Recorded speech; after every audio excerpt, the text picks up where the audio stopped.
Hari ini Sabtu 7 Mei 2022 kita bersama dengan Bapak Samuel Haning, salah satu komisaris utama PD Promomor. Selamat sore Pak Sam. Selamat sore, salam hormat. Ya, salam hormat Pak Sam. Pak Sam, ini menyangkut beberapa kejadian yang lalu dan juga klarifikasi dari PD Promomor dengan langkah-langkah selanjutnya ke depan. Langkah apa saja yang akan ditempuh oleh PD Promomor? Iya, jadi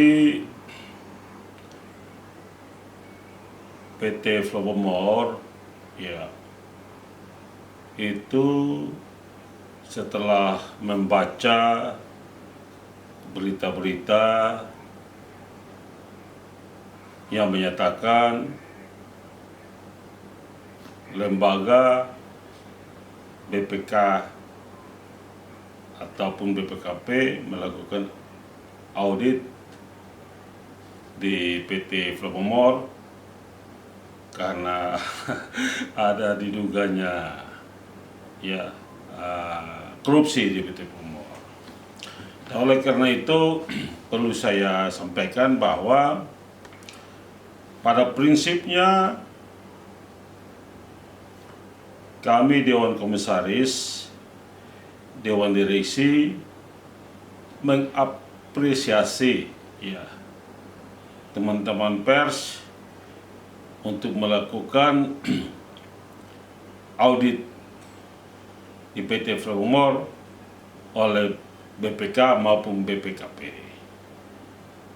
Kami pada intinya legowo, kami buka hati karena dalam jajaran kepengurusan PT Flowomor yang baru itu kami kerja transparan, kami kerja terbuka, kita tidak pernah tertutup. Jadi kami mau BPK melakukan audit dari tahun 2018 sampai 22 18 ke bawah, yaitu kepengurusan pertama dan 18 sampai sekarang ini kepengurusan. Jadi ada 2 kepengurusan loh, kepengurusan 2014 sampai 18 dan 18 sampai sekarang, itu kami mau, sehingga benar-benar transparan, di dalam kepengurusan mana yang telah melakukan,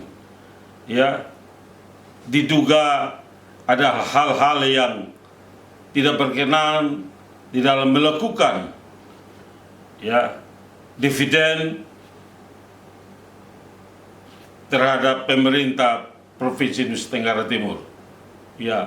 Jadi kami PT Flowomor dalam kepengurusan sekarang berterima kasih BPKP mau datang melakukan audit di PT Flowomor.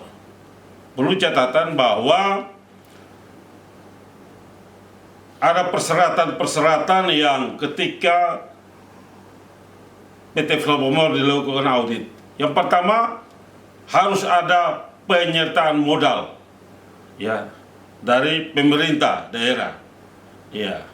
Artinya kita menggunakan uang pemerintah daerah untuk menjalankan PT Flowomor, lalu kami tidak bertanggung jawab.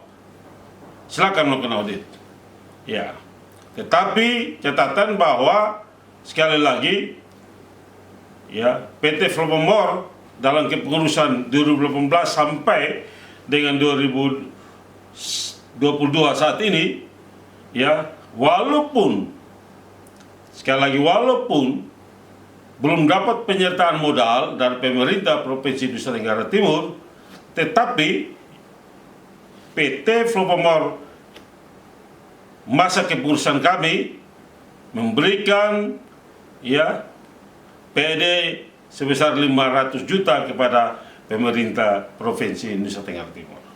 Mohon maaf Pak Sam, kalau boleh tahu itu pada tahun berapa PD Promomor menyetokkan dividen sebesar 500 juta kepada Itu anggaran sekitar 2020, 2021. Ya. Jadi 13 atau 5 untuk menerima panggilan. Nomor ini Jadi, mohon maaf Pak Sam, kita gangguin.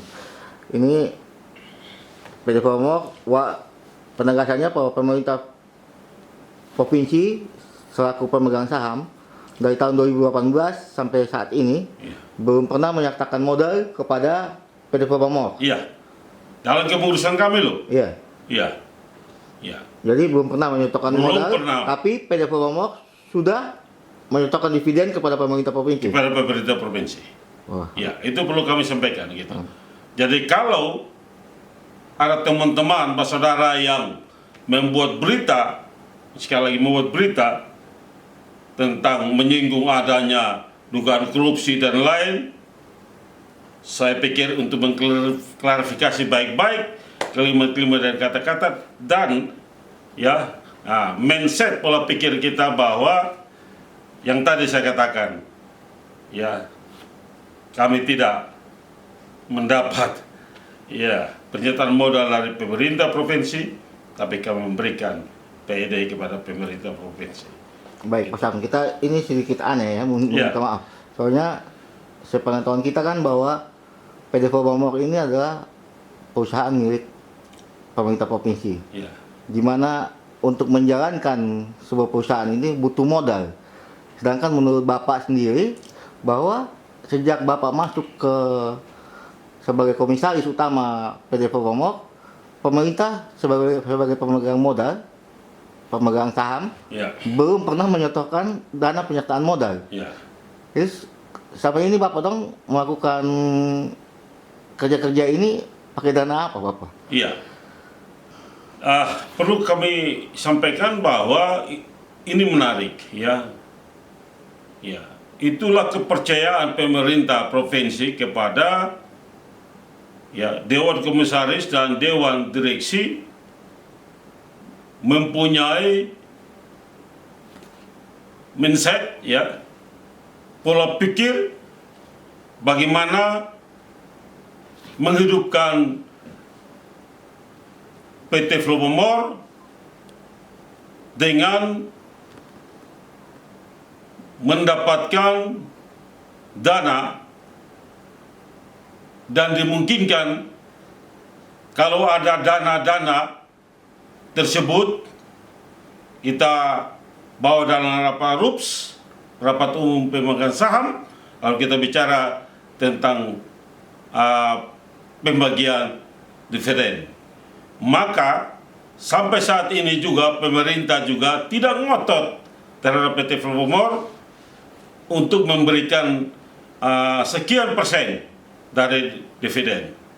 Ya. Karena mengenai undang-undang PT, pembicaraan segala sesuatu itu baik dividen dan hal-hal lain dalam rapat umum pemegang saham. Gitu. Jadi itulah kepercayaan pemerintah provinsi terhadap kami, bahwa kami mampu. Ya, kami hanya dikasih kail, ya kan? Lalu bagaimana caranya untuk mendapat ikan? Itu adalah kelebihan dari kami. Itu luar biasa sekali gitu. Jadi pemerintah sebagai pemegang modal hanya menyerahkan kepercayaan kepada Pak Komisaris, Pak Dewan Direksi. Setelah menyerahkan itu, Komisaris dan Dewan Direksi berusaha mencari sumber-sumber pendanaan, di mana hal itu atas pengetahuan pemerintah sebagai pemilik modal meliuk untuk mengembangkan. Iya. Jadi kami mencari, contohnya begini. Pertama itu adalah perkepalan loh. Ya, perkepalan. Ya, dikasih. Kita jalan ya. Kita memperbaiki kapal-kapal gitu kan, ada yang sudah rusak dan lain gitu. Kita meningkatkan pelayanan dan baik itu pelayanan di dalam kapal feri penyeberangan ya, membantu masyarakat Nusa Tenggara Timur ya, dan juga kita benar-benar melakukan perubahan-perubahan, ya, baik itu trip, baik pelayanan di kapal dan semuanya yang kita melakukan program-program kita pada awalnya itu hanya untuk kapal saja, ingat, ya, kapal. Tetapi dalam perjalanan bukan hanya kapal yang kita jalankan, tetapi seluruh kebutuhan-kebutuhan yang masyarakat yang bisa kami tangani secara profesional, kami tangani untuk kepentingan, ya, PAD pemerintah Provinsi Nusa Tenggara Timur, dan itu kami laksanakan. Ya. Jadi semenjak Bapak masuk sebagai komisaris utama, bidang-bidang kerja apa saja yang sudah dikembangkan oleh PD Flowomor sampai saat ini? Jadi bidang-bidang selain perkapalan yang tadi Bapak sebutkan. Ya, jadi sekarang kita kerja itu bayangkan bahwa yang pertama adalah kita melakukan kerja tentang peternakan, ya, sapi yang baru-baru kami juga kerjasama dengan pemerintah DKI, ya, itu hal yang luar biasa, ya, itu kepercayaan, ya, kepercayaan pemerintah DKI dengan pemerintah provinsi, dan juga halnya seperti itu diberikan kepada PT Flowomor untuk melakukan hal-hal baik itu dari pelaksanaan semua tertulis dalam MOU untuk kepentingan pemerintah DKI dan juga pemerintah provinsi. Gitu. Untuk pengiriman sapi. Iya. Ya, selain pengiriman sapi, ada lagi yang lain atau masih di dalam tahap perencanaan apa saja? Ya, jadi kami pelaksanaan itu adalah kami akan melakukan kegiatan seperti ini. Juga kami ada melakukan contoh perhotelan, contohnya Sasando juga kami melakukan, walaupun itu merupakan bagian dari kami, ya, tetapi tidak terlepas daripada semua itu merupakan penanggung jawab, ya, penanggung jawab daripada PT Flowomor. Ya, apapun yang kami bisa kerjakan, ya, untuk kepentingan, ya, PT Flowomor dan juga untuk kepentingan daripada pemerintah Nusa Tenggara Timur, kami laksanakan dengan sungguh-sungguh. Ya. Oke, baik. Pak Sam, kita kembali pada audit. Ya. Kembali pada audit bahwa jadi PD Flowomor saat ini menyatakan diri bahwa bersedia diaudit. Ya, jadi tadi saya katakan kami legowo, kami buka hati, buka diri, ya, untuk melakukan audit, ya, supaya teman-teman yang lain yang beropini berbeda dengan kita bahwa kami diduga adanya tindakan-tindakan dugaan korupsi di situ, penyalahgunaan keuangan, dan silakan, ya, tetapi kami minta bahwa semua harus mempunyai standar prosedur yang sesuai dengan mekanisme yang ada. Tetapi perlu saya sampaikan bahwa ini terbuka untuk umum. Ya, saya sampaikan sekali lagi bahwa jangan memberikan opini atau tanggapan-tanggapan yang tidak sesuai dengan ketentuan-ketentuan aturan yang ada di PT Flowomor, dan juga ada ketentuan-ketentuan menyangkut aturan yang melakukan audit di PT Flowomor. Kami setuju, tapi kami meminta audit seluruhnya, ya, kepengurusan sebelumnya dengan kepengurusan kami. Kami meminta audit, silakan, kami legowo. Oke, baik Pak Sam, terima kasih atas informasinya. Selamat sore. Selamat sore, terima kasih.